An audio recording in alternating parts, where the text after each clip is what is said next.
I'm now doing a velocity check and power check. These hobbies are weighing at 6.8. I shall get them all weighing the same. I shall do 3 shots with each pellet at the muzzle, so you can see the velocity readings. These RWS pellets here, they'll be the second ones used. That was reading 7.2. I shall then do a series of shots, 3 each, at the point of impact, and these are weighing 9.4 grain. I should do 3 shots each at the point of impact, and then with all 3 pellets work out the average speed and work out the average power for muzzle and the point of impact. So let's see how we get on.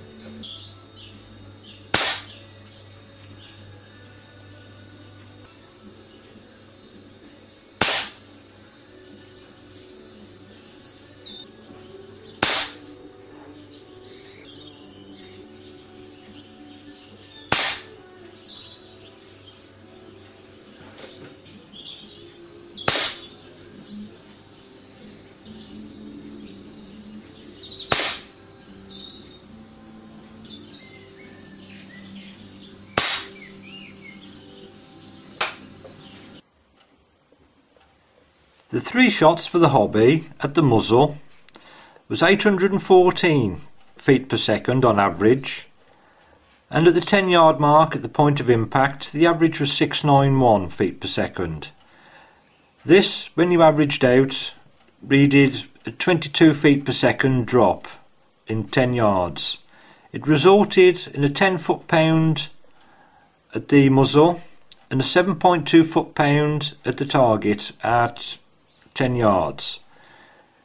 These RWS pellets in the blue tin, their average for the muzzle was 819 feet per second, and average at the point of impact at 10 yards was 697 feet per second.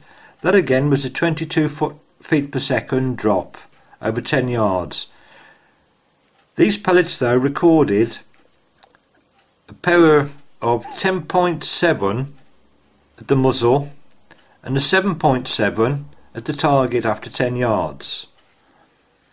These super mags, obviously the slowest because of the weight, recorded an average of 709 feet per second at the muzzle and 636 after 10 yards at the point of impact. Again, probably due to the weight, this recorded as a 73 feet per second drop on average over 10 yards. And reading more or less the same as the others, it was a 10.4 foot-pound at the muzzle, and it recorded as 8.4 foot-pound at the point of impact. So although it dropped the largest amount of feet per second, it retained the most energy after 10 yards.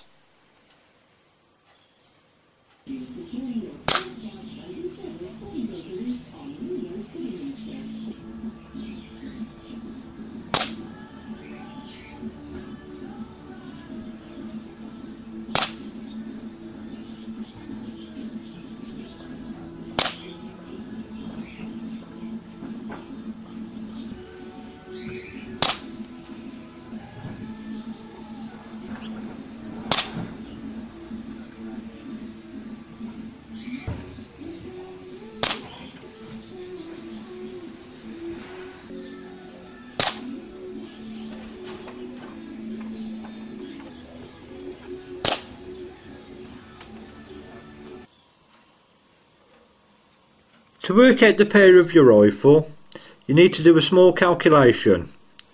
Not that complicated once you realise what it is. I'll take on this example the feet per second, the impact point of the super mag at 10 yards. Now the speed of the pellet was 6, 3, 6. That we times by the speed again, and then we times by the weight of the pellet,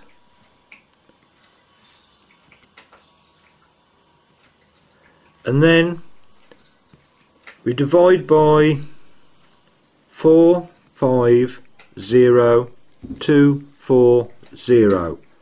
Divide that, and there we are, 8.4 foot-pounds.